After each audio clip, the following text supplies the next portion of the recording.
I'm in studio today with Cat Tully, who is the founder and director of the School of International Futures, an expert in the field of strategic foresight. Cat, thank you for joining us. Thank you very much, Marius. I'm very pleased to be here at GIBS. So, Cat, what is strategic foresight? Well, strategic foresight is, at its heart, quite a simple concept. It's about engaging systemically with the future in order to make better decisions today. So, for example, when I was working in the Prime Minister's Strategy Unit in the UK, there is no lack of insight about the future out there. What there is a lack of ability to use those insights to make better strategic and better decisions today. And that's what we're really looking at School of International Futures, is how do you, by engaging with what might be happening in 10 or 15 years' time, be better prepared, both create a vision of where you want to go to, but also acknowledge that things happen that you don't want to happen, and can you actually build the resilience and manage the risk around that? I know that you do some work relating to the SDGs with the UN and bring a lot of that thematic work into your work with institutions. Why do institutions need this capability of foresight, and how do you think about evolving and developing that capability?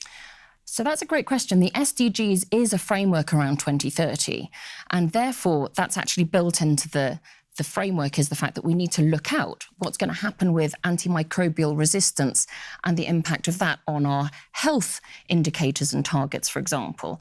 Now, if we want to start answering some of those questions effectively, we need to have businesses in the room talking to governments and citizens about being prepared for that changes. Now, we need to have institutions around that in order to enable both organisations and governments to have the space to think about the future, because otherwise we tend to very much focus on operational day-to-day decisions, because we've got targets to hit, and most of our targets are either 3 months out or 12 months out maximum.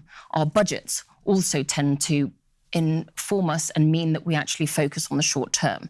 So the importance of institutionalizing and creating a culture that says it's important also, not instead of thinking about the short term to think about the long term. It's not either or, it's not a zero-sum game. It's about how do you contiguously both think about the long term and the short term at the same time.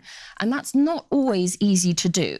So institutional structures around the CEO and around the board that can help long-term thinking, and reports that can help operational directors think about how their sector and their context is going to change in the next 5 to 10 years is an important part of that. Now, if it's difficult at a firm, business or organisational level, think about how much more difficult it is to have those conversations at a government level.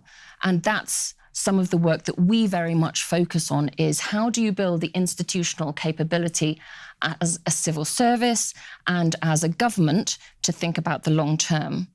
I'm aware also that you are very interested in not just the capability or the capacity of existing leaders, but also leaders of the future, and are doing some work around next generation foresight practitioners. Tell us a bit about that. The interesting thing about incumbent leaders is that we've come to the top of our organisations over the past 10 years, and we're expert in the world that surrounds us. But the worlds that we need to prepare for in 10 and 15 years' time, we need to think differently about them, and we may not be the right people to have the imagination to be able to bring those worlds to life.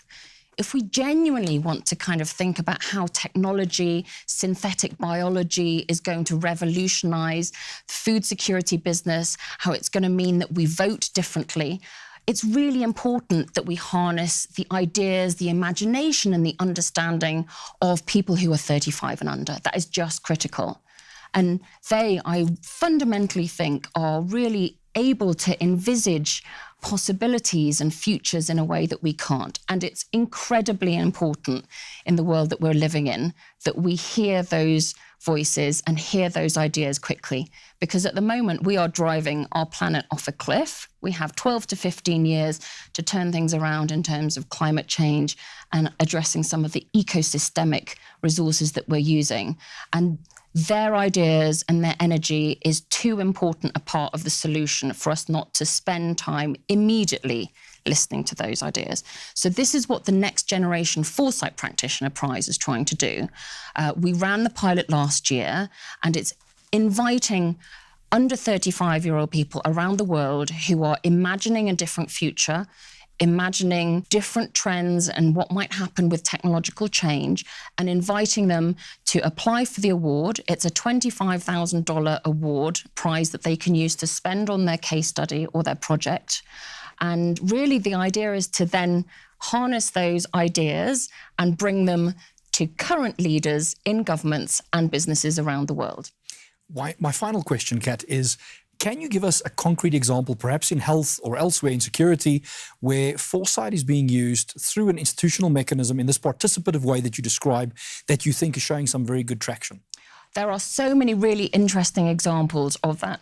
And in fact, in a world where potentially political leaders are struggling in the environment that we're in, the act of a community coming together and collectively describing its own potential futures is a deeply empowering one.